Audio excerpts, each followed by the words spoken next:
वरदान किसको आदेश दिया सृष्टि करने का, कि मैंने तो तुम सभी को कर लिया, अब तुम भी आगे सृष्टि करो।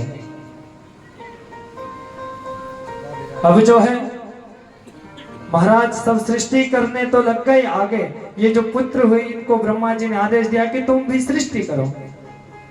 इनमें जो दक्ष प्रजापति थे महाराज, दक्ष प्रजापति का विवाह किससे हुआ था? वीरणी नाम की कन्या से। इनके आगे संतानें हुई महाराज, 10,000 पुत्र हुए। 10,000 पुत्र तो हुए महाराज, पर 10,000 पुत्र का कोई भी फायदा नहीं हुआ, सृष्टि नहीं होने दी। किसने? नारद जी ने, दक्ष प्रजापति के पुत्रों से।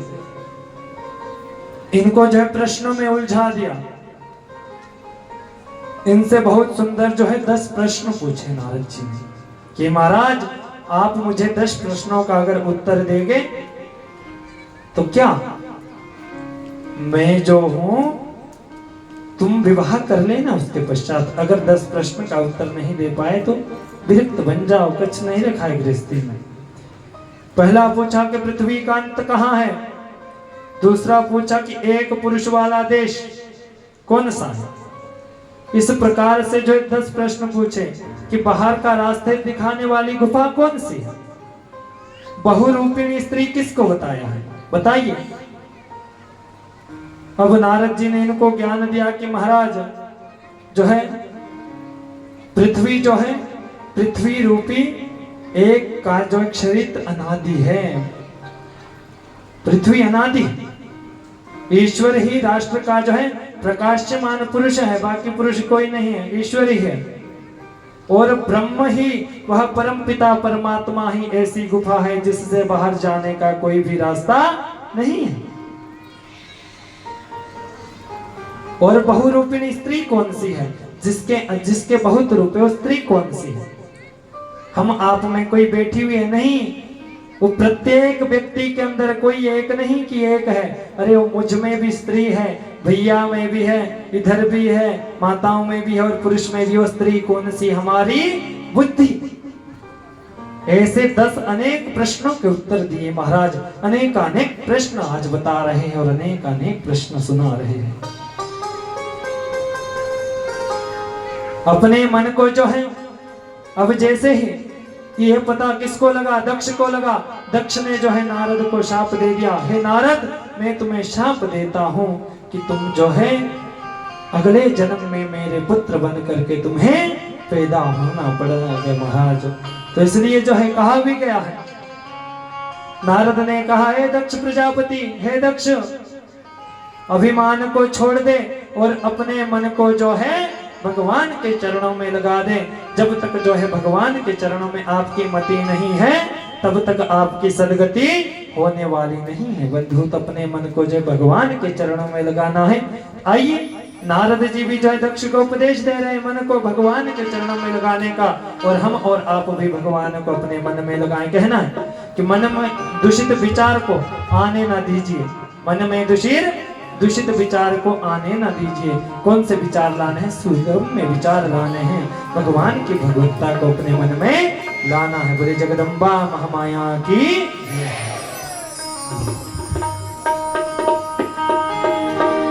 मन में दूषित विचार को आने न दीजिए, मन में दूषित विचार को आने न दीजिए, मन में दूषित विचार को आने न दीजिए। आ जाए शुभ विचार तो, आ जाए शुभ विचार तो जाने न दीजिए,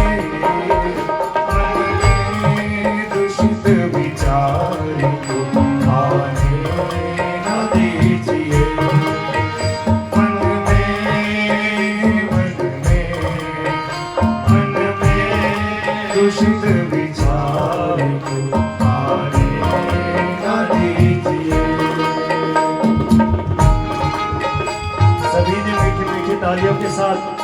भगवती के चरणों में जितने आपके मन में दूषित विचार है वो भगवती को निवेदित कर दो कि हम आज से किसी के प्रति गलत सोच नहीं रखेंगे, किसी के प्रति गलत नहीं सोचेंगे। बोले जगदम्बा महामाया की।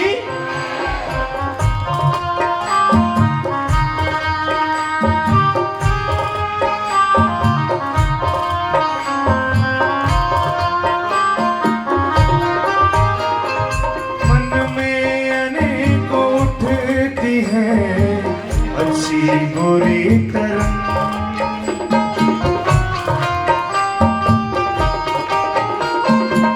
मन में अनेक उठती है, अच्छी बुरी तरंगों में शुभ विचार को, तरंगों में शुभ विचार को जाने में न दीजिए, शुभ विचार को जाने न दीजिए। आ जाए शुभ विचार तो, आ जाए शुभ विचार तो जाने न दीजिए। मन में दूषित विचार को आने न दीजिए।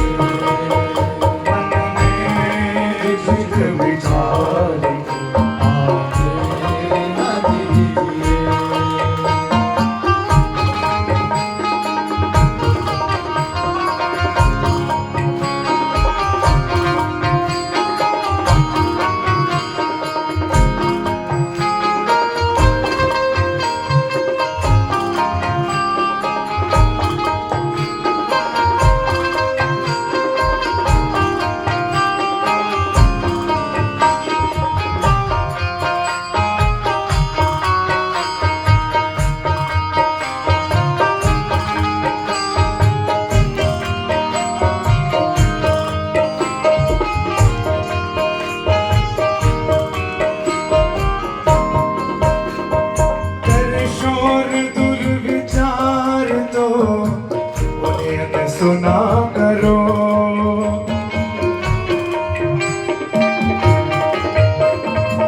कर शोर दुर्विचार तो उन्हें सुना करो।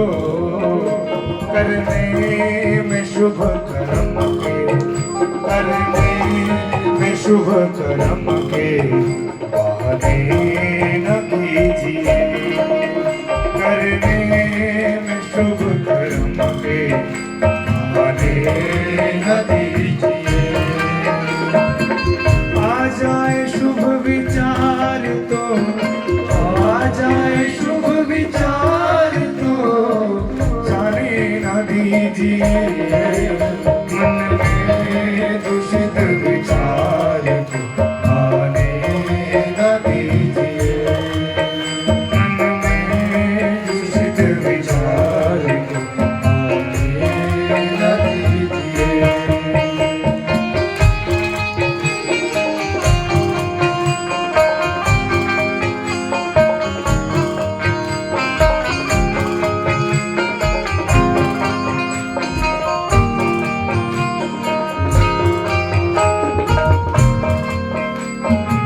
बालों की भीत सी है ये चारों ही दिशाएं।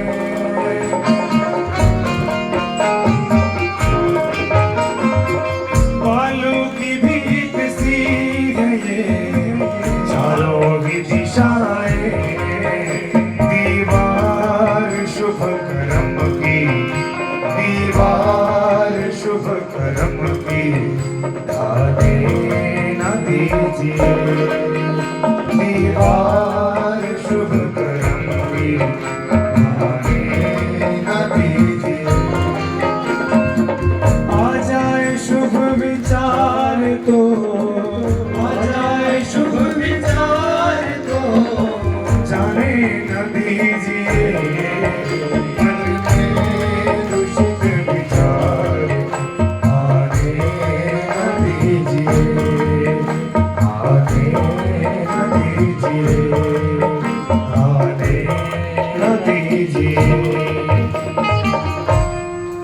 बोले जगदम्बा महामाया की। कि मन में दूषित विचार को आने ना दीजिए, बुरे भावनाओं को बंधो, हिंसा को त्यागो महाराज। जब हम हिंसा करते हैं ना, बद्ध करते हैं जीव जंतुओं का, उसको त्यागो बंधु, उसको त्यागो। आप सभी से निवेदन है बार बार, कथा लाख सुन लो, कथा 1000 सुन लो, कथा सुन लो 10,000, पर कल्याण होगा तो प्रभु की कृपा से महाराज। क्योंकि इस धराधाम पर जब आए हैं तो जाना भी पड़ेगा। क्योंकि कहा है बंधु कि कोई फूल ना बाग में ऐसा खिला, कोई फूल ना बाग में ऐसा खिला जिसे खिल करके मुरझाना न पड़ा, जिसे खिल करके मुरझाना न पड़ा। विधि का विधान यह रहा जग में, विधि का विधान यह रहा जग में बंधु। जिसे आना पड़ा उसे जाना पड़ा, जिसे आना पड़ा उसे जाना पड़ा बंधु, उसे जाना पड़ा। अपने को जो है सज्जन बनाओ, सज्जन बनाओ महाराज, रहो हमेशा।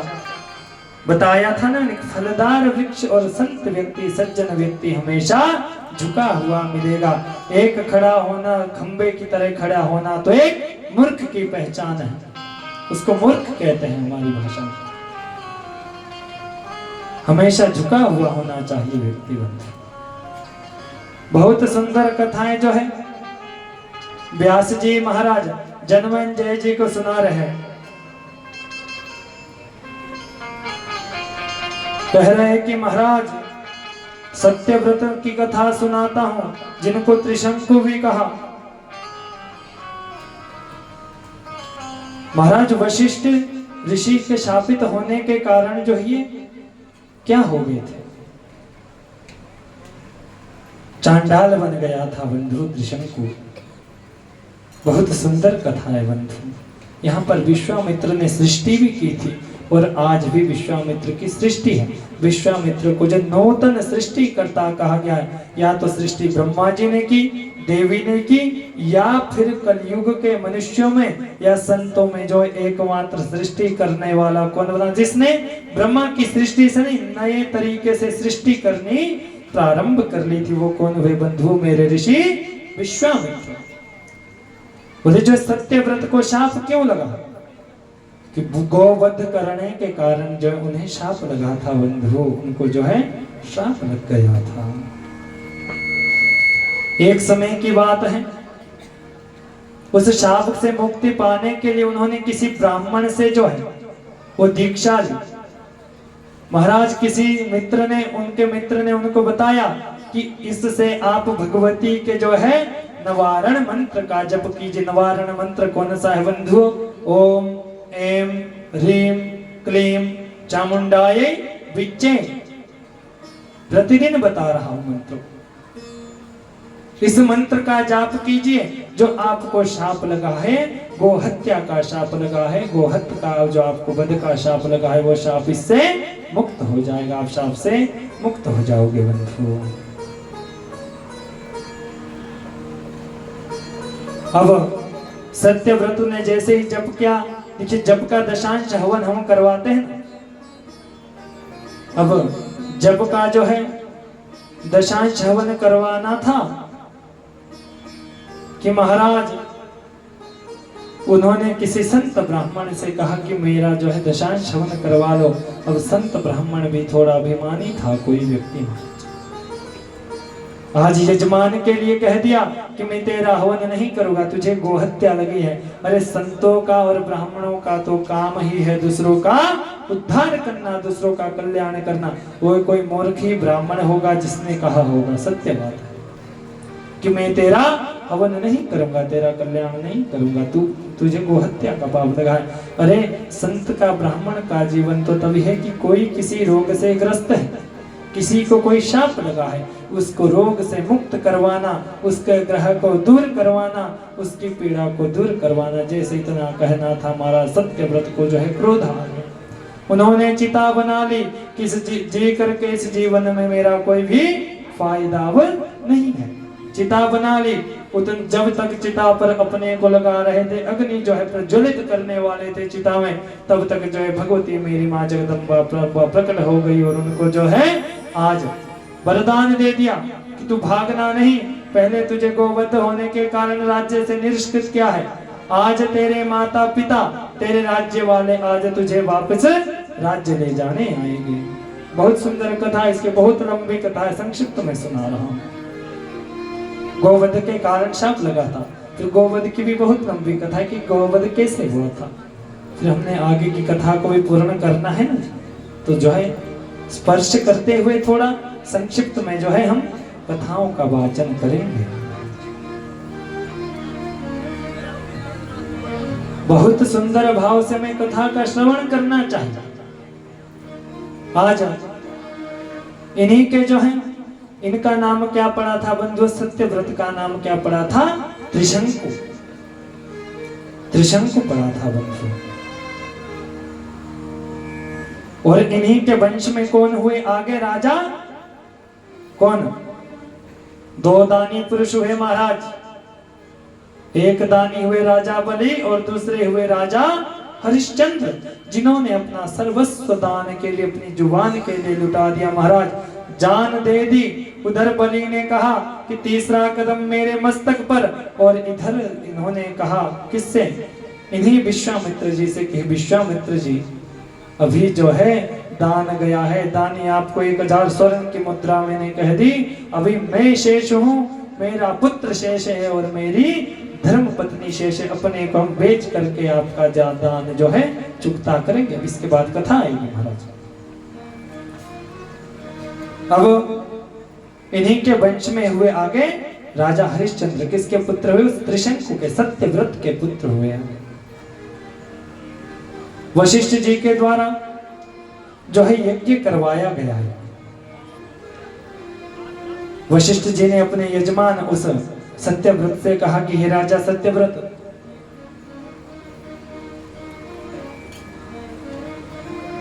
हे राजा सत्यव्रत, आप जो है एक यज्ञ करो, राजसू यज्ञ करो, आप धन वैभव के जो है बहुत बड़े दाता है महाराज। आज जो है विश्वामित्र ने जो है यज्ञ किया, यज्ञ करवाया, और उससे पूर्व यज्ञ तो करवाया, पर उससे पूर्व में आपको त्रिशंकु की और विश्वामित्र की कथा को थोड़ा संक्षिप्त में सुनाता हूं। एक समय की बात है बंधुओं, इस धराधाम पर जो है अकाल पड़ गया था। क्या पड़ गया था माताओं? अकाल। अब वशिष्ठ इन्होंने जैसे ही कहा था कि महाराज मेरा यज्ञ करो, यज्ञ नहीं किया था, इनको शाप दे दिया था दोबारा सत्यव्रत को कि तुम दोबारा से चांडाल बन जाओ महाराज। क्यों? कि तुमने जो है दूसरा पुरोहित ला। इन्होंने कहा वशिष्ठ जी से कि जो अगर तुम मेरा यज्ञ करना नहीं चाहते तो आप मेरा पुरोहित बनकर, यज्ञ करना नहीं चाहते मैं किसी और से यज्ञ करवाता हूँ। किसी और कोई पुरोहित बनाया था, इनको वशिष्ठ जी ने शाप दे दिया था, तू जो है चांडाल हो जा। अब बहुत सुंदर वर्णन आता है कि जो त्रिशंकु जो है वो चांडाल था बंधु। जैसे ही वो चांडाल था, अब चांडाल कैसा होता है? एकदम मिलेन, जिसको बोलते नहीं कि चांडाल की तरह रहता है, एकदम गंदा भद्दा महाराज, जिससे दुर्गंधी आती है। चांडाल का स्वरूप ऐसा होता है, नहाता नहीं हो, धोता नहीं हो, वस्त्र जो है बदलता नहीं, एकदम जो है तामसिक चीजों का जो है सेवन करता है, मीट मदिरा का जो सेवन करता है, उसको देवी भागवत में चांडाल कहा हुआ है। वो चांडाल है, मैं नहीं कह रहा हूँ, देवी भागवत कह रही है, प्रमाणित है, दिखा सकता हूँ, प्रमाण चाहिए वाजा। बोले जगदम्बा महामाया की। बात बुरी लगती हो ना, लगती है बात बुरी, पर सत्य हमेशा कड़वा होता है। कड़वा घूट पीनी बहुत कठिन होती है, सच्चाई की घूट पीनी। जिसने वो घूट पी ली उसका जीवन समझो तर गया, उसको जो है इधर उधर भटकने की आवश्यकता नहीं महाराज। तो महाराज अकाल पड़ा। विश्वामित्र जी जो है वन में तपस्या करने गए हुए थे। उधर जो है उनके घर में उनके बच्चे और उनके धर्म पत्नी जी थे। अकाल पड़ गया, कहीं भोजन नहीं। अंततोगत्वा उस चांडाल ने उनका पालन पोषण किया, वन से ला करके उनको कुछ भी भोजन करवाता था। जब वो विश्वामित्र जी वापस घर अपने आश्रम पहुंचे, संक्षिप्त में कथा को बता रहा हूं। आश्रम जैसे ही पहुंचे, उन्होंने पूछा कि धरती पर अकाल पड़ा हुआ, तुम जीवित कैसे हो? सब जो है पूरे भूमंडल पर त्राही त्राही मच रही है। तो उन्होंने कहा कि ये जो चांडाल है ना, कौन? त्रिशंकु, इसने जो है हमारा पालन पोषण इतने दिन तक किया हुआ, इसने मैं जीवित रखा है। आज विश्वामित्र जी इनसे प्रसन्न है। त्रिशंकु मांग क्या चाहता है? बोले महाराज आप दे दोगे जो मैं चाहता हूँ? बोले हाँ दूंगा। बोले महाराज मैं इस शरीर के साथ ही स्वर्ग में जाना चाहता हूँ, चांडाल शरीर लेकर। विश्वामित्र जी ने कह तो दिया कि गुरु हूँ, कुछ भी दे दूंगा। कह दिया कि तथास्तु, जा कमंडलों से जल लिया और उसके ऊपर फेंक दिया। आज त्रिशंकु ऊपर उठने लग गया, उड़ने लग गया ब्रह्मांड की ओर। इंद्रलोक में पहुंचा, ब्रह्मलोक से होते हुए जा रहा है महाराज। देवताओं ने देखा, कहने लगे कि मरना पड़ता है, सृष्टि का नियम है।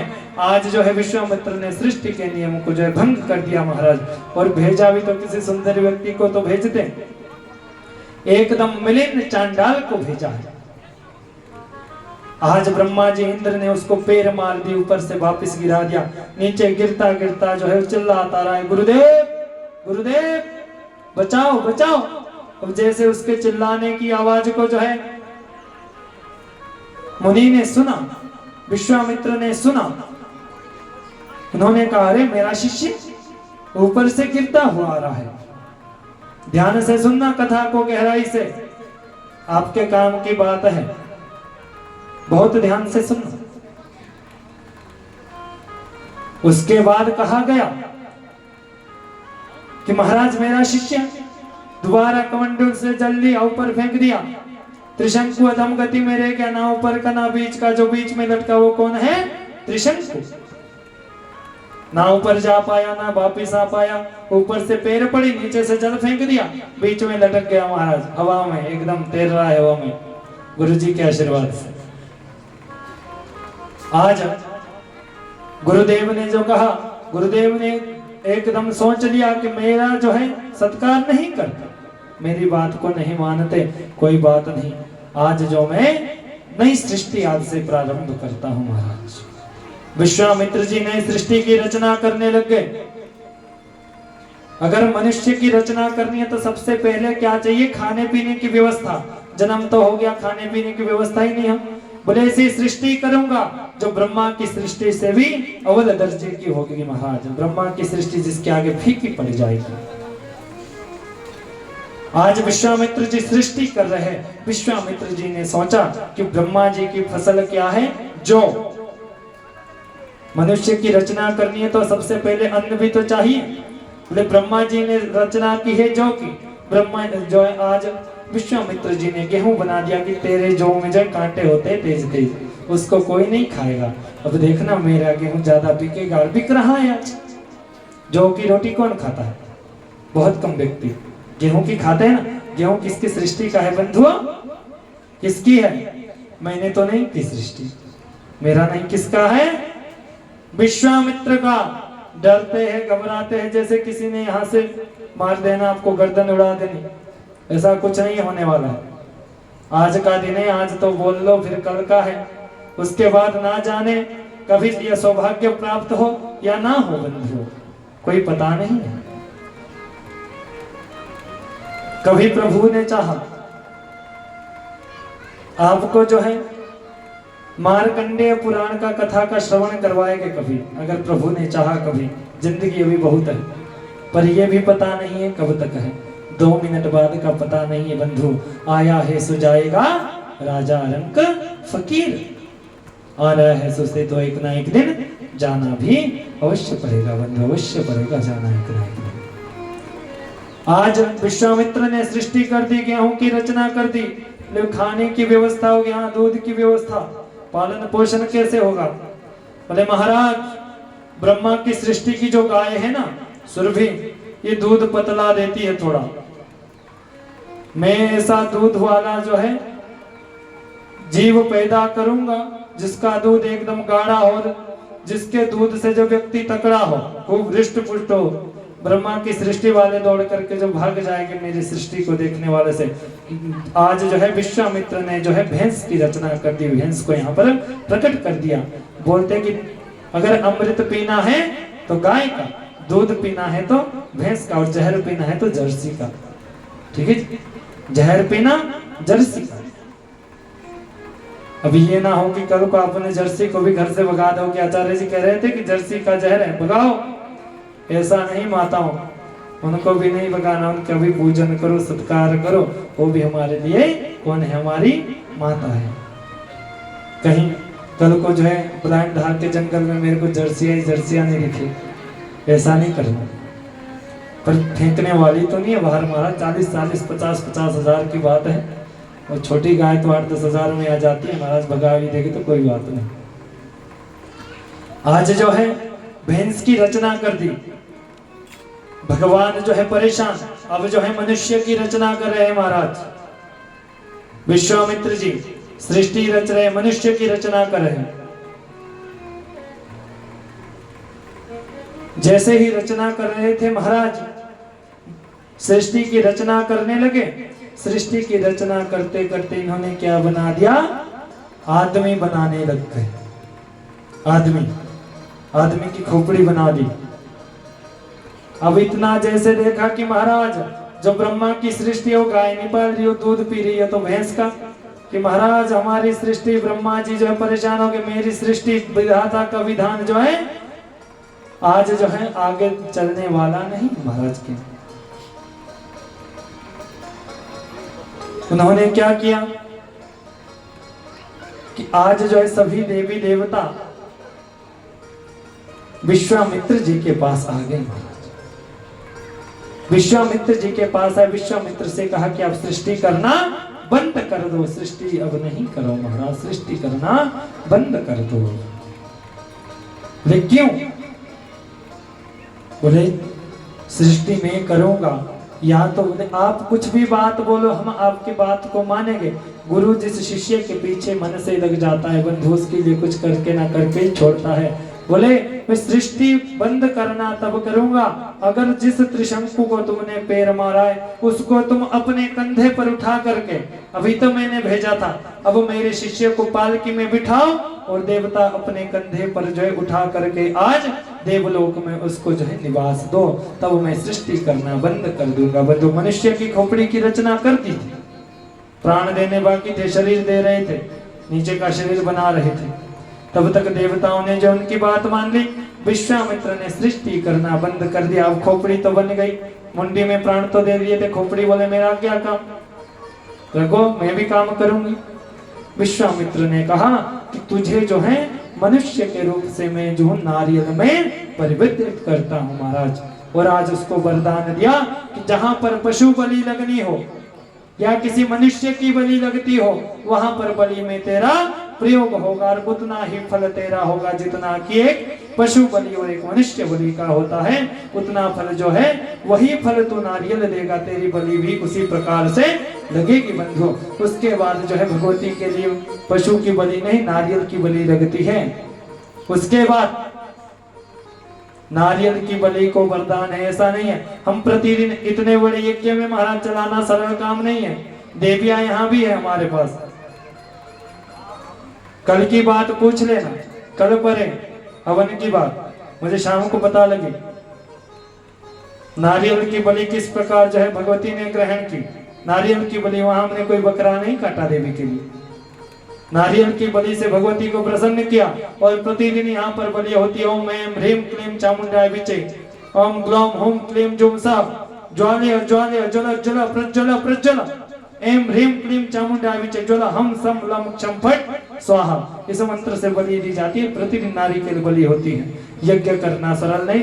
देखिए भाग, कालिका का भी भाग है और कालिका रक्तपान करती है, और रक्तपान ऐसा नहीं कि जानवर का ही करती है, नारियल का करती है बंधु। बोल जगदम्बा महामाया की। इस बात का ज्ञान होना चाहिए, आपको पता होना चाहिए। और अगर ज्ञान की बात बताए तो हम उसको अपने ऊपर ले लेते हैं, ऐसा नहीं करना। किसी व्यक्ति विशेष के लिए नहीं कह रहे, सबके लिए नियम है, मेरे लिए भी और आपके लिए भी। देना हो तो नारियल की बलि दीजिए, वो नारियल मनुष्य रूप में है, उसकी बलि। उसमें देखा हुआ है ना आपने, नारियल छील करके किस किसने देखा है?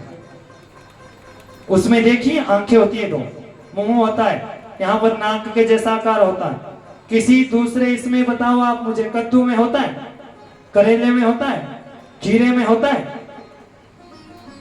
होगा भी कद्दू में तो 1000 में से किसी एक कद्दू में, होगा भी तो किसी एक इसमें।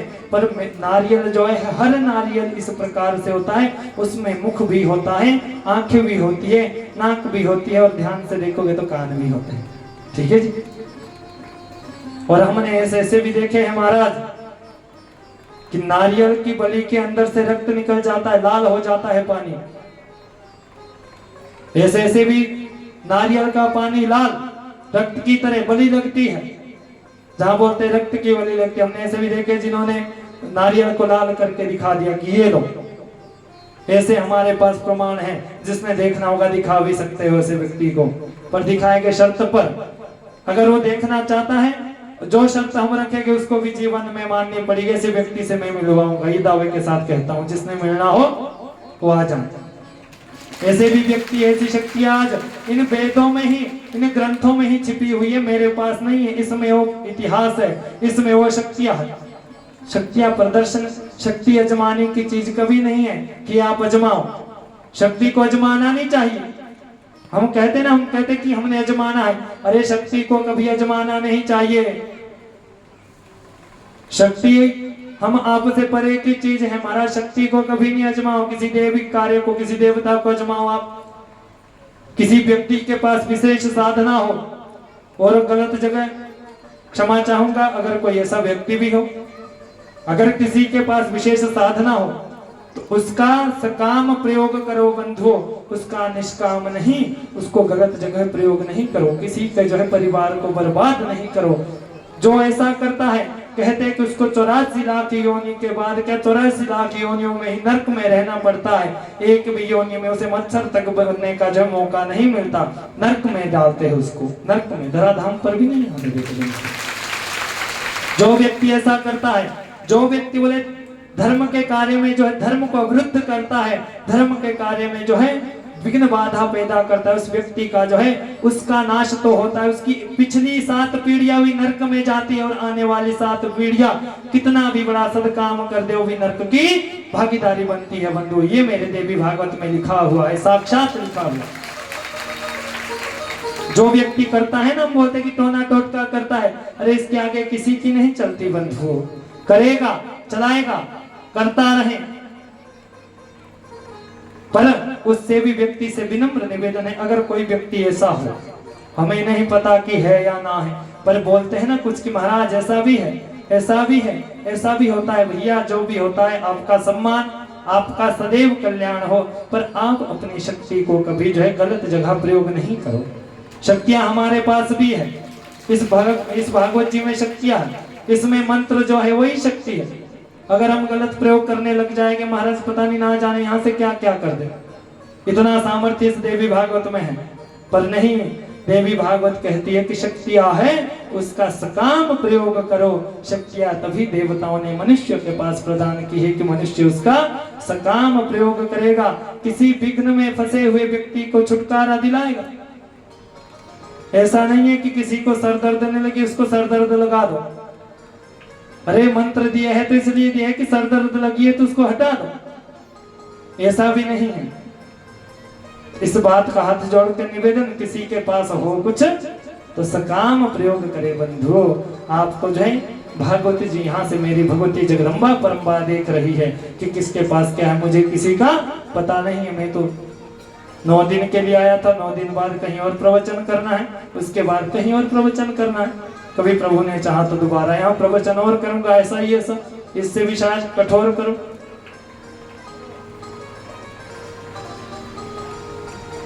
ऐसा है प्रभु। तो त्रिशंकु को जो है देवता लोगों को ले गए महाराज। तो बताया कि महाराज इसके वंश में कौन हुए? राजा हरिश्चंद्र। हरिश्चंद्र बड़े दानी, उन्होंने एक यज्ञ करवाया। वशिष्ठ जी जो है, वशिष्ठ जी को अनेक अनेक जो है दान में दे दिया महाराज। वशिष्ठ जी दान लेकर के कहाँ पहुंचे? इंद्र जी के पास। वहां पर कौन थे? विश्वामित्र जी। विश्वामित्र जी ने पूछा कि महाराज कहाँ से आए हो? बोले महाराज मैं जो हूँ मृत्यु मंडल पर एक राजा है। राजा कौन है? हरिश्चंद्र, बहुत बड़ा दानी है, उसके बराबर का दानी कोई नहीं है। इतना कहना था कि आज जो है विश्वामित्र जी थोड़े क्रोधित हो गए, कुपित हो गए। क्या कहते हैं कि महाराज आप लोभवश जो है आज विश्वामित्र जी, ये वशिष्ठ जी, आप लोभवश जो है आज उसको दानी कह रहे हैं। अरे सबसे बड़ा दानी तो इंद्र है, मैंने इसको वरदान दिया है। कहने लगा कि आपको यकीन नहीं है तो जा करके उसको अजमा लीजिए महाराज। तो ये सत्य बात है, राजा हरिश्चंद्र जैसा दानी कोई ना था, ना है और ना कोई होगा बंधु, ना कोई होगा। कहते भी हैं कैसा दान दिया? अरे अंतिम में अपनी पत्नी अपने पुत्र को भी बेच दिया, पर मन में कष्ट नहीं है, खुशी खुशी अपने पुत्र पत्नी को अपने को बिकने को तैयार हो गए। वो दान क्या, वो दानी क्या? जब दे दिया दान हाथों से, मन को उसके कष्ट हुआ, देता लेता दोनों डूबे, दिया दिलाया नष्ट हुआ, दिया दिलाया नष्ट हुआ। बंधुओं तो दान भी देना हो तो ऐसा दो कि अपने को कष्ट ना हो। ये नहीं कि कमेटी वालों से लिखा तो दिया 100 रुपए और आप जो है दुख हो रहा है आपको, ऐसा कि पता नहीं लाखों लुट गया हो, ऐसा नहीं। दान देना है जबरदस्ती नहीं, जिसका मन करना हो सेवा। दान गुप्त रूप से भी दे सकते, ऐसा नहीं कि मेरा जो है माइक पर से नाम आना चाहिए महाराज। गुप्त दान का और ज्यादा महत्व है, ये बात बता दी। गुप्त दान का बोलने के दान से ज्यादा महत्व। पर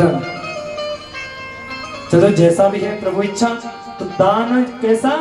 बोले दे दिया दान हाथों से, हाथ से दे दिया, पर कभी मन में दुखना नहीं। बंधु 1 गुना अगर आप देते तो भगवान आपको उससे 10 गुना देता है। इसलिए दान खूब दो। आइए एक बहुत सुंदर प्रस्तुति भगवान के चरणों में हाजिरी लगानी है कि हम क्या करते हैं। हम पैसे के पीछे दौड़ते ना कि पैसा पैसा पैसा। तो आइए एक बहुत सुंदर भजन के माध्यम से हम हरिश्चंद्र जी के कथा का श्रवण करेंगे। बोले जगदम्बा महामाया की। पैसा दान करके चवन्नी को चुराते हो, एक पुण्य और पाप 15 कमाते हो।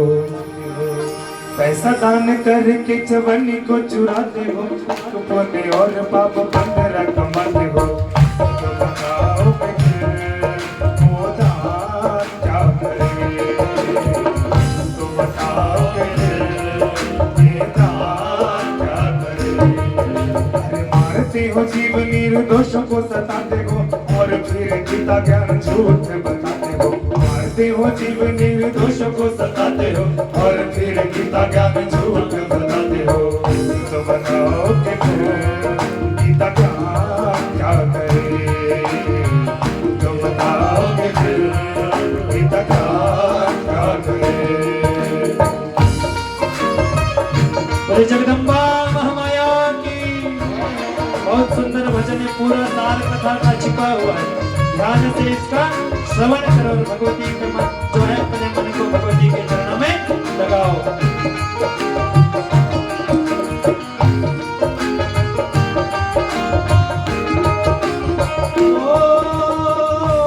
गीता ज्ञान सिखाती है, नेकी बदी का रास्ता दिखाती है, नेकी बदी का रास्ता दिखाती है। ओ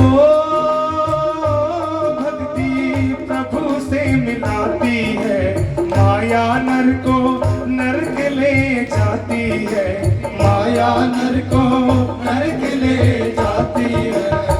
से तो खुद गुमराह हो जाते हो और फिर गीता ज्ञान झूठ बताते हो। से तो फिर गुमराह हो जाते हो और फिर गीता ज्ञान झूठ बताते हो। तो बताओ कि गीता ज्ञान क्या करे?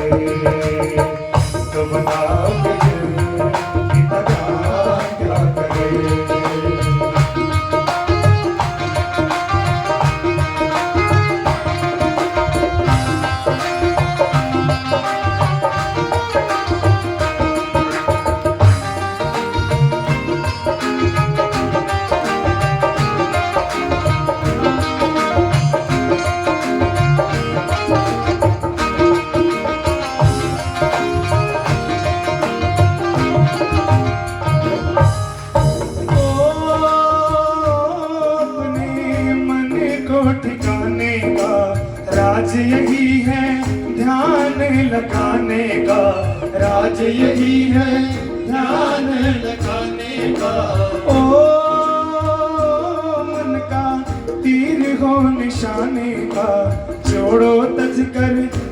ख्याल सब जमाने का, छोड़ो तजकर ख्याल सब जमाने का।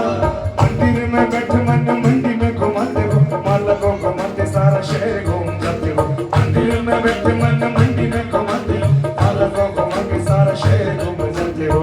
तो बताओगे फिर वो क्या करे, तुम ही बताओगे फिर वो क्या करे। अरे मारते हो जीव निर्दोष को सताते हो, और फिर गीता ज्ञान झूठ बताते हो। मारते हो जीव निर्दोष को सताते हो, और फिर गीता ज्ञान झूठ बताते हो।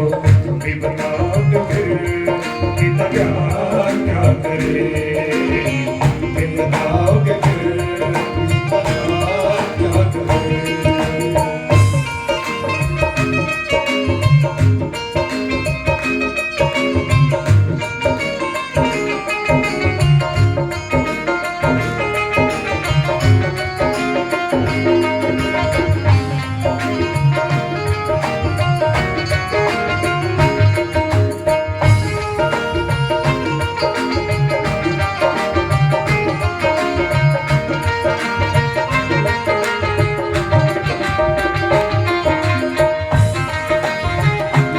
जगदम्बा महामाया की।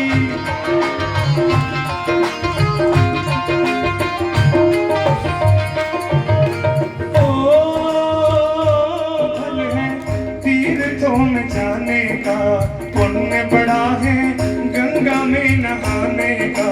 पुण्य बड़ा है गंगा में नहाने का।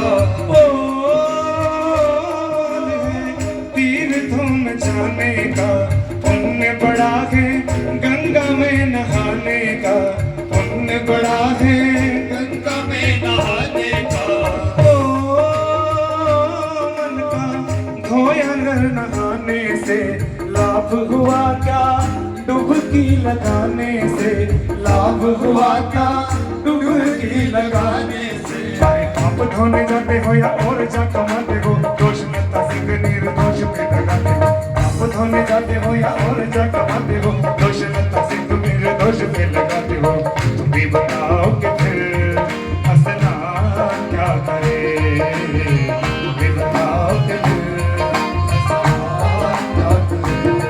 अरे पैसा दान करके चवन्नी को चुराते हो, एक पुण्य और पाप का कर कमाते हो। पैसा दान करके चवन्नी को चुराते हो, एक पुण्य और पाप का कर कमाते हो।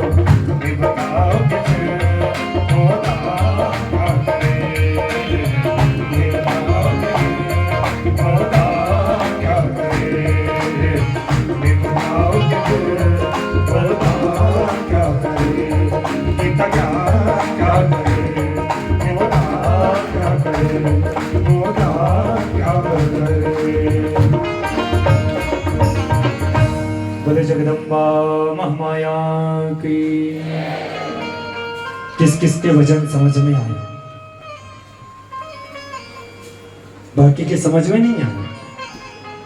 अरे माताओं कितना सुंदर भजन है कि एक दान करके, 1 रुपया दान करके, रुपया दान करके बोले चवन्नी को चुराते हैं, और 1 पुण्य करके 15 पाप कमाते हैं। पुण्य एक दिन कथा में गए, महाराज हमने कथा सुनिए कल्याण हो गया, नहीं, 1 की जगह पाप कर देंगे 15।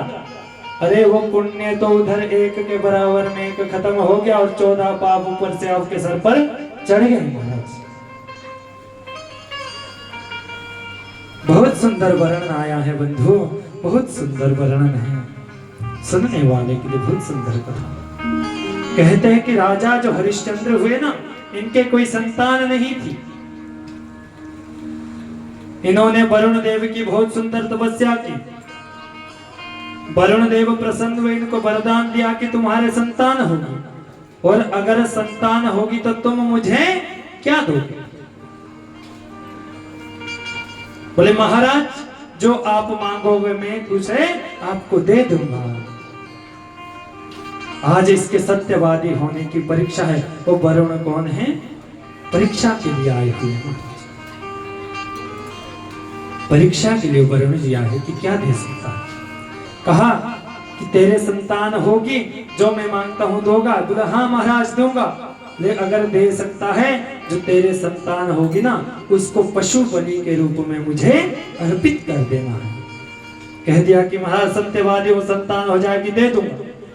समय वश इनके संतान हुई। जैसे ही संतान हुई वरुण देव जी आए, महाराज संतान होगी तो?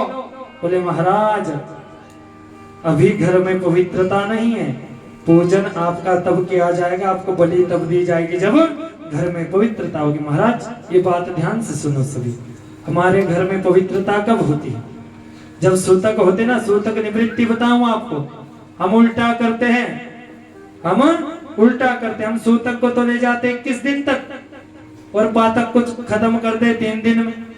उल्टी बुद्धि है हमारी, उल्टी बुद्धि है महाराज। पातक की निवृत्ति 13 दिन से पहले हो ही नहीं सकती, जब तक सपिंडीकरण नहीं हो जाएगा, उसकी 13वीं नहीं हो जाएगी तब तक जो है पितृ की मुक्ति नहीं हो सकती। अधोगति को प्राप्त होगा जो है अपने पितृ की मुक्ति 3 से 5वें दिन करवाते हैं, हम सब करवाते हैं। मैं उसी क्षेत्र से आता हूँ, वो गलत है बंधुओं। एक मेरे कहने से नहीं बदलेगा, इतने व्यक्ति हैं जब सब कहेंगे सब अब अपने जो है जीवन में इसको उतारेंगे। मैं तो कहता हूं जहां तक हो सकता है मैं अपने जो मेरे घर में पितृ हो गए उनकी मैं सदगति करवा, जो 13वीं जिसकी करते उसके लिए दिन निकालने की आवश्यकता नहीं होती है। हम बोलते हैं ना किसके लिए दिन नहीं आ रहा है, 13वीं जो है बिना देखे ही निकलती है। 13वीं के लिए कोई दिन देखना नहीं पड़ता, 13वीं के लिए नहीं देखना। हम दिन देखते हैं ना कि इसके लिए 5वां नहीं, इसके लिए 7वां करो, 7वां नहीं 9वां करो, बिल्कुल गलत है। नरकगामी बन रहे हैं हम सब, उसमें से हम भी आते हैं, हम आप सब नरकगामी बन रहे हैं महाराज। तो हमेशा अपने पितृ की जो सदगति चाहता है, जो चाहता है कि मेरा वंश आगे फले फूले, हमारे घर में पितृ दोष ना हो, उससे हाथ जोड़ करके इस व्यास गद्दी से निवेदन है बंधुओं कि अपने घर में पितरों की जो है 13वीं आपने अवश्य करनी है, 13वीं करनी है पितरों की।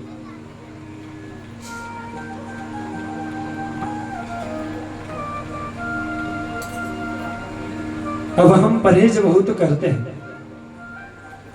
ना कि रविवार बुधवार ये लोकाचार ही है, 7 बार एक जैसे हैं। जन्म लेने को तो हम परहेज करते ही नहीं कि महाराज आज रविवार है।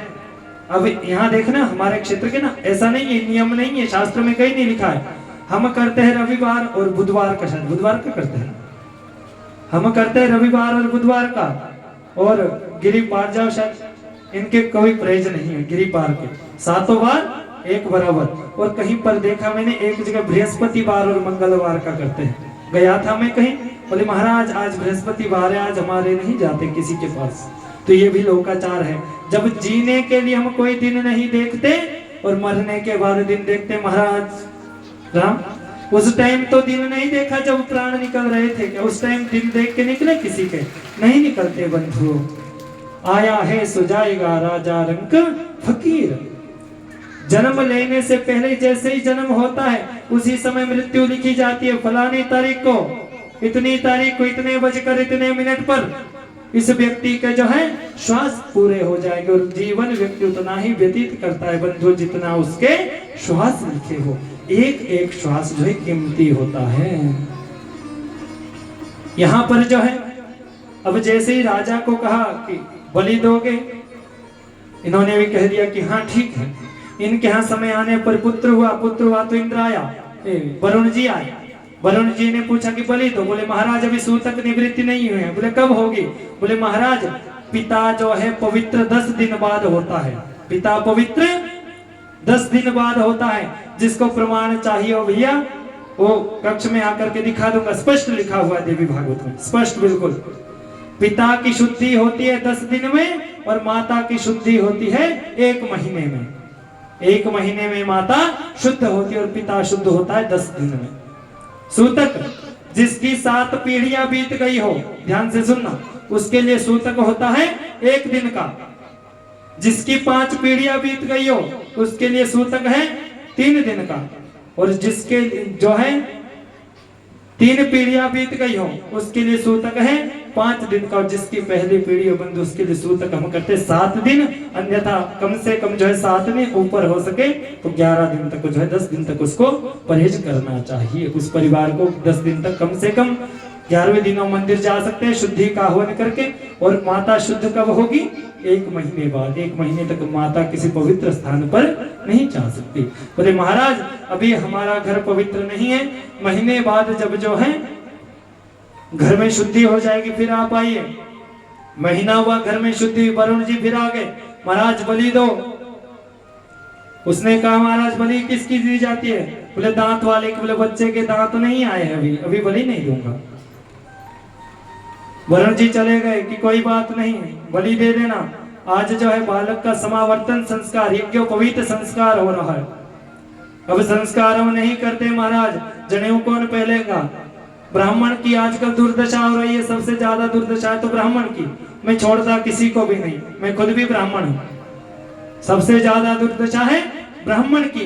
ब्राह्मण पतन की ओर जा रहा है, यज्ञोपवीत संस्कार कोई करवाता नहीं है। पर ऐसा नहीं है कि यज्ञोपवीत ब्राह्मण के लिए, तीनों वर्णों के लिए जो है यज्ञोपवीत संस्कार लिखा हुआ है बंधु। ऐसा नहीं कि शिखा चोटी रखनी हो, चोटी अगर रखनी हो जनेऊ डाल दिया तो बन गया पंडित। महाराज पंडितों का काम है, हम क्षत्रियों का काम नहीं है।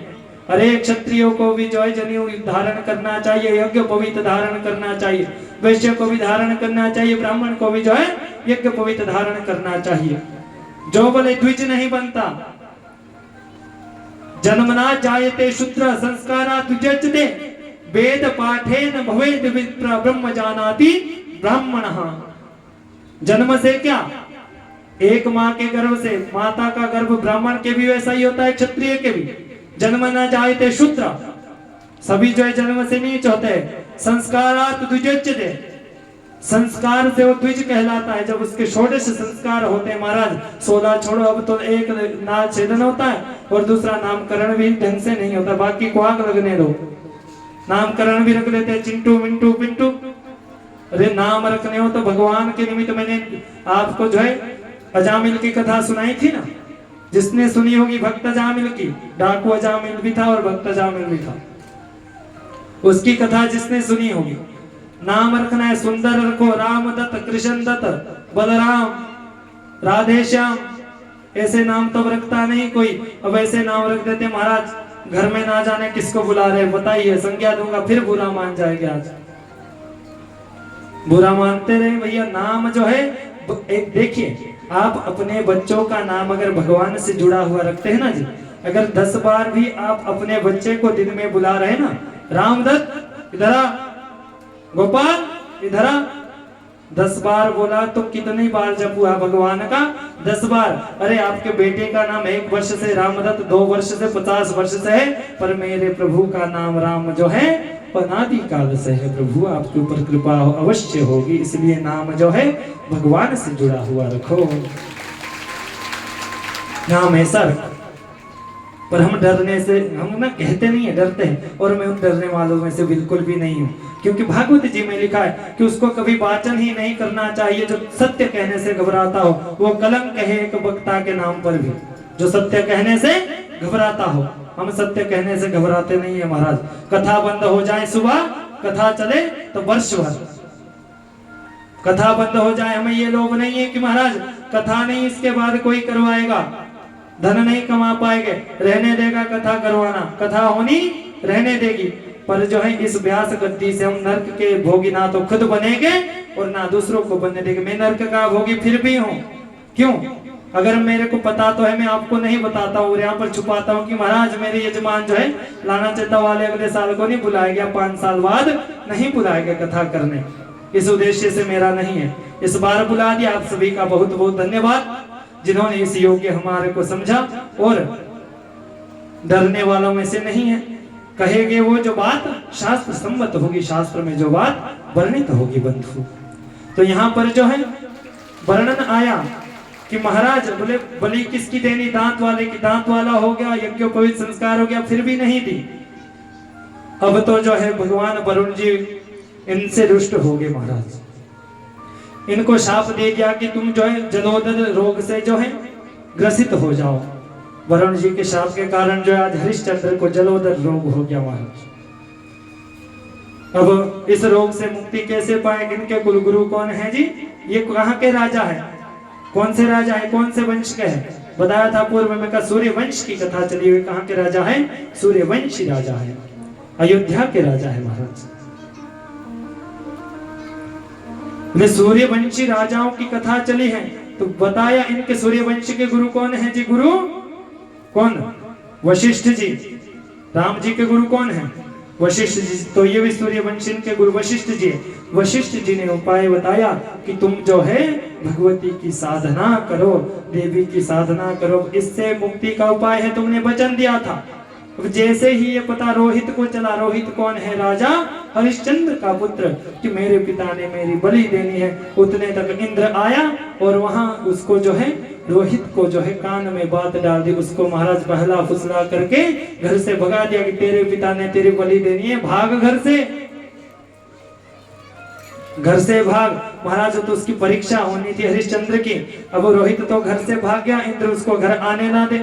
1 वर्ष बाद आना चाहे, इंद्र ने फिर जो है उसको भ्रमित कर दिया कि नहीं जाना, तेरा पिता लालची है, लोभी है, अपने लोभ के रोग को निवृत्ति के लिए जो है तेरी बलि देना चाहता है। महाराज वशिष्ठ जी ने उपाय बताया कि अगर तुम किसी ब्राह्मण बालक को जो निष्काम भाव से, जबरदस्ती नहीं, जो अपने आप ये कहे कि हाँ मेरी बलि दे दो, अगर उसकी बलि तुम देते हैं तो तुम इस रोग से निवृत्त हो जाओगे। महाराज आज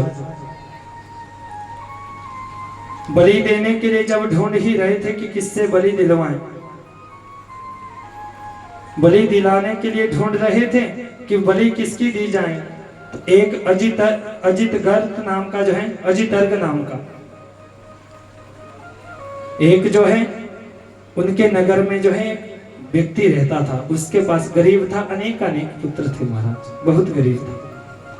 पूछा कि कौन व्यक्ति ऐसा है कि जो महाराज को शाप लगा है, इसकी निवृत्ति के लिए बलि देनी है। उन्होंने पूर्व जन्म में वरुण से वादा किया है और जो देगा, जो बलि देना चाहता है ना, हम उसको अनेक मुद्राओं से जो है, बहुत मुद्राएं प्रभु उसको देंगे। राजा जो है उसको अनेक धन से परिपूर्ण कर देगा। जो है इस व्यक्ति ने जो है कह दिया कि हाँ मैं अपने पुत्र की जो है बलि यहाँ पर दूंगा। पुत्र को बेच दिया आज बलि के लिए। अरे कौन बाप ऐसा होता है? निष्ठुर महाराज, मूर्ख था ये भी, जिसने जो है चंद पैसे के लोभ में आज अपने पुत्र को बेच दिया।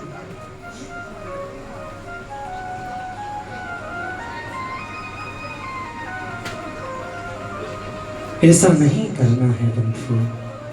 आज इसकी कृपा से बलि के लिए तो ये पुत्र आ गया बंधु, पर रोने लगा, रो रहा है बंधु, रुदन कर रहा है। वहां पर जो है रुदन कर रहा है। विश्वामित्र जी आज जो है दोबारा आते हैं, कहते हैं कि हरिश्चंद्र इस पुत्र को आज तुम छोड़ दो। जगदम्बा महामाया की कौन बाप निष्ठुर ऐसा हो सकता है जो अपने पुत्र की बलि देना चाहे? वो बाप कहलाने का अधिकारी नहीं है जो अपने पुत्र को महाराज चंद पैसों के लिए आज बेच। वो बाप नहीं, वो चांडाल है। अब बलि के लिए जैसे ही इस पुत्र को वादा, इसका नाम है सुधाशेप महाराज। भगवती कालिका के सामने जैसे ही आज इसको बांधा, इसकी आंखों से एकदम अश्रुपात हो रहा है।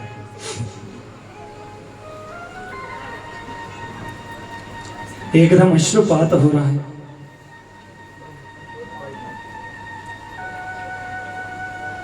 अश्रुपात हो रहा है।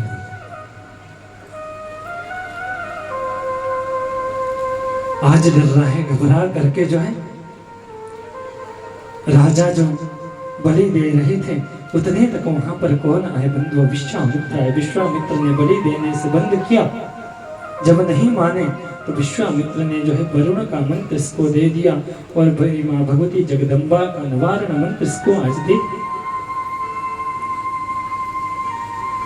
कि तुम जो है इसका जप करो, वही जगदम्बा तुम्हारी राज रक्षा करेगी, वही वरुण देव आकर के आज तुम्हारी रक्षा करेगी। समय व्यतीत हुआ बंधु, बलि का जो है समय आया। इस ब्राह्मण बालक की बलि दी जानी थी।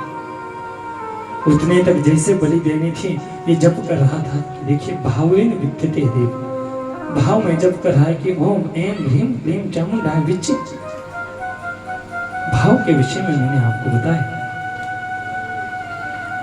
बड़े भाव से जब कर रहा है। आज भगवती साक्षात प्रकट हो गई बंधु। भगवती के प्रकट होने पर जो है भगवती ने इसको कहा, वरुण जी प्रकट हो गए, इस ब्राह्मण बालक की नहीं दीजिए है हरिश्चंद्र, जो तुझे जलोदर रोग का शाप दिया है उस शाप से तुम मुक्त हो जाओगे बंधु। आज जो है राजा हरिश्चंद्र की जो मुक्ति हुई।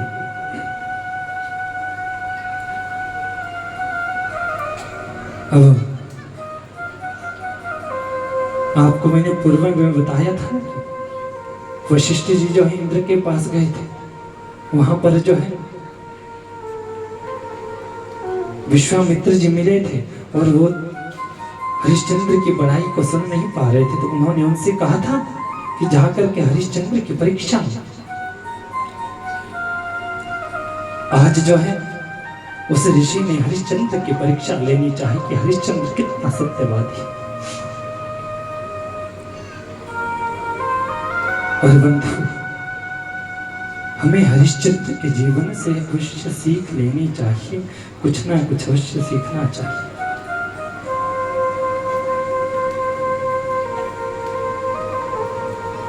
आज जो है विश्वामित्र जी परीक्षा लेने के लिए वन में आए, इधर से राजा हरिश्चंद्र जी वन में प्रवेश करते हैं।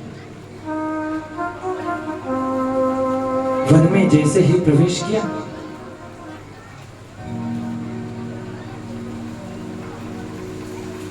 जैसे ही वन में प्रवेश किया, वन में प्रवेश करते करते महाराज वन में बहुत दूर चले गए, बहुत दूर वन में प्रवेश कर गए थे। प्रवेश करते करते जितने उनके सारे सारथी थे, आज सब उनसे दूर हो गए।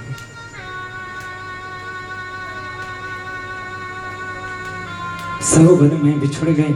हरिश्चंद्र जी जो है वन से रास्ता भटक गए। सामने उनको कौन मिलते हैं बंधु?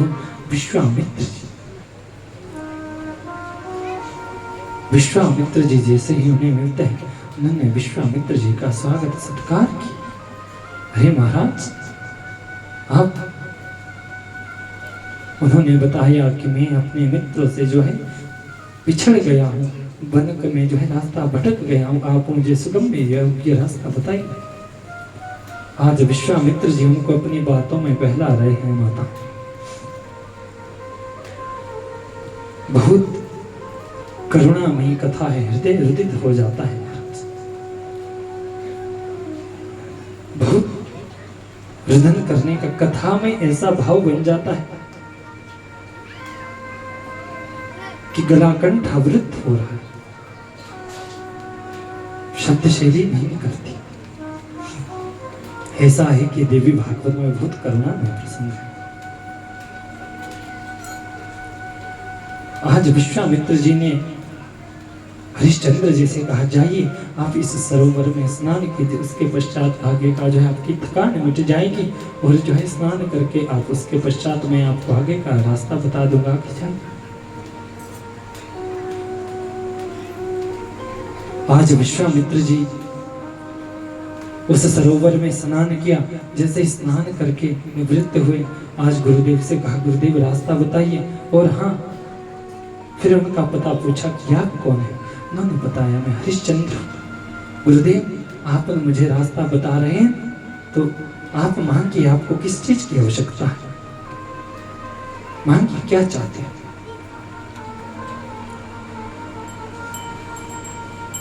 आज महाराज उस निष्ठुर विश्वामित्र, मैं तो निष्ठुर कहूंगा, उसने बहुत बड़ी बात आज राजा हरिश्चंद्र से मांग ली। आज हरिश्चंद्र की परीक्षा ले रहे हैं।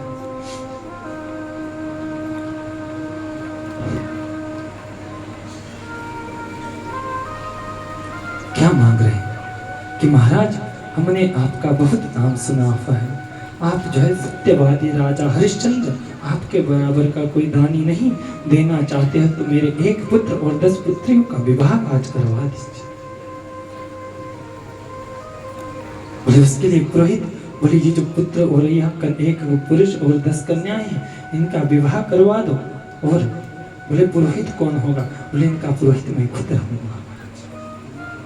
विश्वामित्र जी ने उनका विवाह किया, करवाया। अब अंतिम में जब दक्षिणा की बारी आई बंधु, दक्षिणा जो देखिए दक्षिणा कैसी देनी चाहिए। अब ये नहीं समझना कि पंडित जी लोभी होने फिर कह रहे, यहाँ दान ने दक्षिणा की बात बताई है कि महाराज मैंने विवाह करवा दिया है, अब इसकी दक्षिणा मुझे दो। उन्होंने उनके साथ बोले पहले तो दान मांगा कि दान दो कुछ। कन्या के साथ जब दान देते तो कुछ दान जो है, दान और दक्षिणा में बहुत फर्क है, इस कथा के बाद बताऊंगा। दान के लिए कहा तो उनको जो है दान दे दिया। बोले दान में क्या चाहिए गुरुदेव? दान मांगो, क्या चाहते हैं? आज जो महाराज उन्होंने जो है विश्वामित्र ऋषि ने बहुत बड़ी बात मांगी, मुझे क्या चाहिए?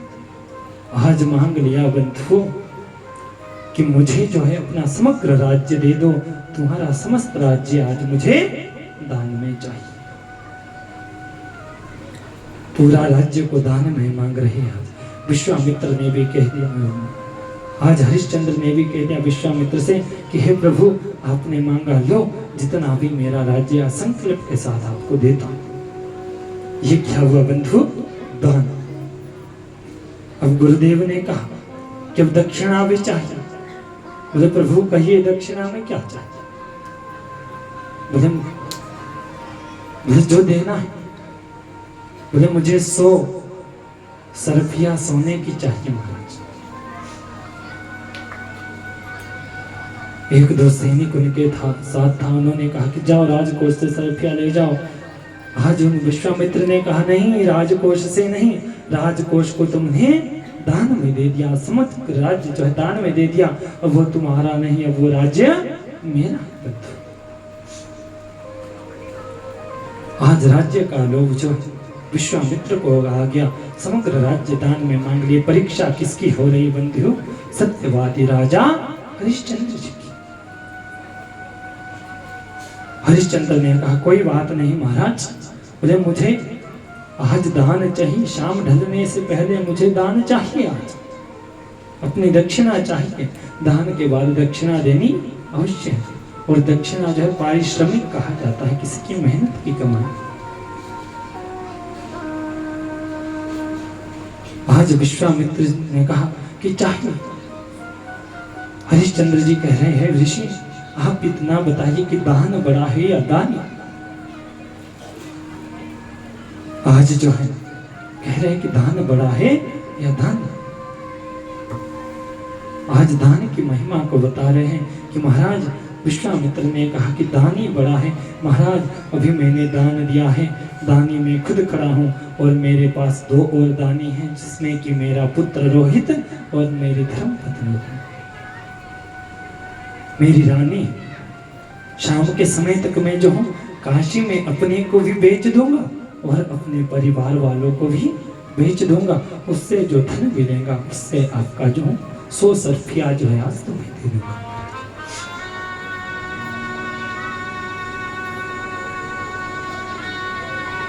आज विश्वामित्र के कहने पर हरिश्चंद्र राज्य को त्याग रहे हैं। जैसे ही समग्र राज्य वासियों को ये पता लगा कि हरिश्चंद्र आज राज्य को त्याग रहे, बंधु सभी रुदन कर रहे हैं, राजा हरिश्चंद्र के पीछे चल रहे हैं। क्योंकि हरिश्चंद्र के राज्य में कभी किसी भी पशु पक्षी का, कभी किसी जीव जंतु का वध नहीं होता था। वहां पर हिंसा नहीं होती, वहां पर हिंसा नहीं होती थी किसी जीव की। हरिश्चंद्र को रोक रहे हैं, पर हरिश्चंद्र कहता है कि मैं जुबान मैंने कर दी है, गर्दन कट जाए पर मुझे कोई मेरा वचन झूठा न जाए, मेरी बात मिथ्या नहीं हो सकती।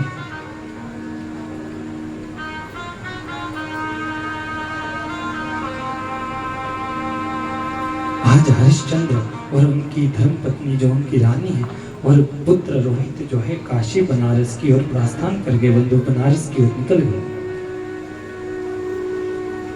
आज जैसे ही बनारस पहुंचे महाराज, बनारस में उन्होंने नीलामी में खड़े होकर के कह दिया कि मैं मेरी धर्म पत्नी और मेरा पुत्र, हम सब यहाँ पर बिकने के लिए खड़े हैं। अगर कोई खरीदना चाहता है महाराज तो आकर के हमें जो है खरीद सकता है। दिन भर खड़े रहे, जब कोई नहीं आया तो वही विश्वामित्र जो है महाराज आज एक वृद्ध ब्राह्मण के रूप में वहां पर आया महाराज। वृद्ध ब्राह्मण का रूप धारण करके वहां पर आया और रूप धारण करके महाराज कह दिया कि हाँ, जो ये आपकी रानी है ना, इसे मैं खरीदता। अब रानी को खरीदने वाला तो मिल गया महाराज, बचे पुत्र रोहित और हरिश्चंद्र। हरिश्चंद्र का पुत्र रोहित जो है रुदन करने लगा महाराज, और रोने लगा कि मैं मां के बगैर नहीं रह सकता। ये ममता, इसको ममता कहते हैं बुद्ध। और उसके साथ जो है ये देख करके उस ब्राह्मण ने, विश्वामित्र ने जो आज रोहित को भी ले लिया महाराज। बाल से घसीट करके आज वह ब्राह्मण जो है, विश्वामित्र जो बन करके ब्राह्मण का रूप आया, आज उस स्त्री को घसीट करके ले जा रहा है बालों से, और वो बालक आज रुदन कर रहा है। अरे जिस बालक के सामने उसकी माँ को कोई घसीट कर ले जाए या उसकी माँ का कोई अपमान करे बंधु, क्या वो बालक कभी सुन सकता? कदापि नहीं सहन कर सकता बंधु, कदापि। जो सच्चा बालक होगा, सच्ची माँ होगी बंधु, जिसके प्रेम में आज महाराज पुत्र पुत्र नहीं, पुत्र कुपुत्र हो गया। और वो पुत्र रोहित कैसा है? सुपुत्र है महाराज, कुपुत्र नहीं है।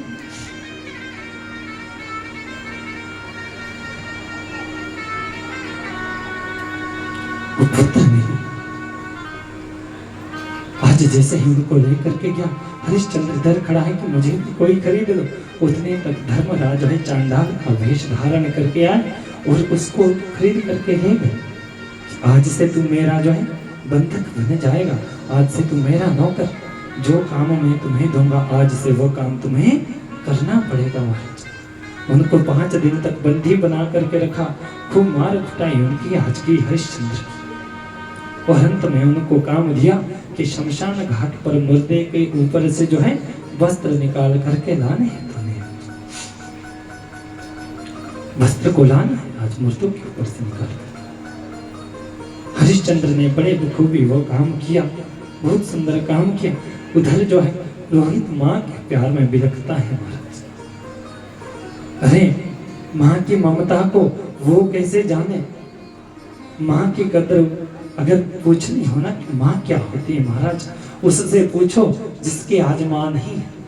उससे कभी माँ का दर्द पूछो कि माँ का दर्द क्या होता है बंधु, माँ कितना प्यार देती है। आज रोहित माँ को जो है से काम दिया जाता है, रोहित से जितना काम होता है उतना काम माँ की जो है सेवा में हाथ में बटाता है। एक दिन जो है बंधु कालवश जो है रोहित को सांप ने डस लिया और उसकी जो है बंधु मृत्यु हो गई। आज रोहित जो मृत्यु का ग्रास बन गया। जैसे ही यह समाचार जो है आज उस रानी को लगा, रानी रोने बिलखने लगी महाराज। उस ब्राह्मण से याचना, उस ऋषि से याचना करने लगी कि मुझे अपने पुत्र को देखने दो, पर उसने जाने नहीं दिया। वो इतना निष्ठुर था। परीक्षा चल रही, ये किसकी लीला है? भगवान की लीला है। परीक्षा चल रही थी। इतना निष्ठुर बालक महाराज, इतने पुत्र के प्रति महाराज, उस मां से पुत्र का दुख पूछो जिसने अपने 4 पुत्र खोए हो, जिसने अपने पति को खोया हो। आज तो उस रानी के ऊपर अपने पति को खोने का भी दुख है, पति का भी पता नहीं हरिश्चंद्र का जीवित होगा या नहीं। और आज समाचार लग गया कि मेरा पुत्र भी नहीं है। आज वो रानी महाराज रोने बिलखने लगी। अरे इतना रुदन कर रही है महाराज, रोने बिलखने लगी। कुछ पूछने लग गए कि क्यों रह रही हो, कुछ कहने लिए कुछ कह नहीं पा रही है। माँ की ममता को कोई नहीं जान सकता बंधु। अरे उससे माँ का विषय में पूछो कि माँ क्या होती है। माँ के विषय में वो व्यक्ति आपको बताएगा जिसके माँ नहीं होगी, और जिसके माँ होगी बंधु वो कभी माँ की कदर नहीं करता है। अरे जीवन में कोई भी तीर्थ नहीं करो, मैं कहता हूं कोई भी तीर्थ नहीं करो, वृंदावन कभी नहीं जाना मैं कह रहा हूं। भैया जी कभी नहीं जाओ, पिंडदान तुम करो ना करो, पर जीते जागते माँ बाप का सम्मान अपने जीवन में अवश्य करना बंधु, अवश्य करना जीते जागते माँ। भागवत की कथा हो ना हो, भागवत की कथा सुनो ना सुनो, पर माँ का जो सेवा अपने जीवन में अवश्य करनी। मातृदेवो भव, अरे जिसके ऊपर माता का आशीर्वाद हो गया बंधु, उसका जीवन सफल हो जाएगा, उसका जीवन कृतार्थ हो जाएगा बंधु। अरे उसको माँ के महत्वता का पता होता है जिसके माँ नहीं होती बंधु। माँ के विषय में जानना हो, कभी जिस व्यक्ति के माँ नहीं, जिस बालक के माँ नहीं या जिस बालिका के माँ नहीं, कभी उसको अपने पास बैठकर बिठाना और उससे पूछना। एकदम माँ का प्रसंग आता है महाराज, उस व्यक्ति के अश्रुपात निकल जाते हैं। हमारे समक्ष भी बहुत व्यक्ति ऐसे हो जिन्होंने अपनों को खोया। अरे अपने को खोने का दर्द वही जानता है जिसने खोया हो। जिसने अपने को ना खोया हो ना, जिसको यहाँ चोट ना लगी हो, यहाँ दर्द ना लगे हो, वो हंसता रहता है कि महाराज हरिश्चंद्र है, पाखंड हो रहा है, एकदम खिलखिला करके बैठा है। आज कंठावृद्ध हो रहा है महाराज, मेरा इतना सामर्थ्य नहीं हो रहा है कि मैं कथा को आगे कह सकूं। इतने भावुक कथा है पूरे देवी भागवत में, सबसे अगर भावुक कथा है तो राजा हरिश्चंद्र की कथा है। आज रानी रो बिलख रही है। अरे माँ की ममता, माँ का वो कर्ज कोई नहीं चुका सकता बंधु। अरे जिस माँ ने तुमको 9 महीने तक पेट में पाला, आज तुम उसी माँ को जो घर से बाहर निकाल रहे हो। जिस माँ ने 1 वर्ष तक तुम्हें अपना दूध पिलाया, उस माँ को तुम आज घर से बाहर निकाल देते हो। जिस माँ ने अपने शरीर का ध्यान ना रख करके, महाराज डॉक्टर ने कहा कि बच्चा तभी बच सकता है अगर माँ का ऑपरेशन करे, माँ ने अपने को कटवाने को रख दिया कि हाँ मेरा जीवन, अगर मेरा जीवन खत्म भी हो जाए तो मेरा ऑपरेशन कर लो, पर मेरे बच्चे को बचा लो। आज वही संतान जो है माँ बाप को जो है नरक में धकेल रही है। वो माँ बाप, वो माँ अपना जीवन कटा देती है महाराज, जो जीवन भर के लिए अपनी सुंदरता खो देती है, सुंदरता का त्याग कर देती है बच्चे के पीछे। और वही बालक जो है जब उस माँ को उसके सहारे की आवश्यकता होती है, और आज उस बालक को ना अपनी माँ को भेज देता है आश्रम के लिए, वृद्धाश्रम में भेज देता है। एक बालक ने अपनी माँ को वृद्धाश्रम में भेजा। वृद्धाश्रम में एक माँ ने अपने एक बालक ने अपनी माँ को जैसे ही भेजा, उस माँ की जो है जब वृद्धाश्रम वालों ने बता दिया कि आजा तेरी माँ जो कुछ दिन उनकी मेहमान है, जाने वाली है, तो आज वो बालक उस माँ के पास गया महाराज, पूछा कि माता बता तेरी अंतिम इच्छा क्या है, तू अंतिम समय में क्या चाहती है। आज माँ की ममता को देखिए, माँ क्या कह रही है। माँ कह रही है कि बेटा मेरी कोई अंतिम इच्छा ऐसी नहीं है कि तू मुझे वो तीर्थ घुमा या वो वाला तीर्थ घुमा या वहाँ ले जा, गया जी ले जा, मथुरा वृंदावन ले जा, ऐसी मेरी कोई भी इच्छा नहीं है। अगर मेरी इच्छा की पूर्ति करनी चाहता है तो बेटा जो है वृद्धाश्रम है ना, इस वृद्धाश्रम में तू पंखे लगवा, इस वृद्धाश्रम में तू कूलर लगवा। बोले क्यों? बोले बेटा मैंने तो सहन कर लिया अपने जीवन में, क्योंकि तूने मुझे इस वृद्धाश्रम में भेजा, पर जिस दिन तेरे संतान होनी है ना, जिस दिन तेरे संतान होगी, जिस दिन वो तुझे इस आश्रम में भेजेगी, तो मेरा बेटा है, मुझे पता है कि तू इस कष्ट को सहन नहीं कर पाएगा महाराज, इस कष्ट को दूर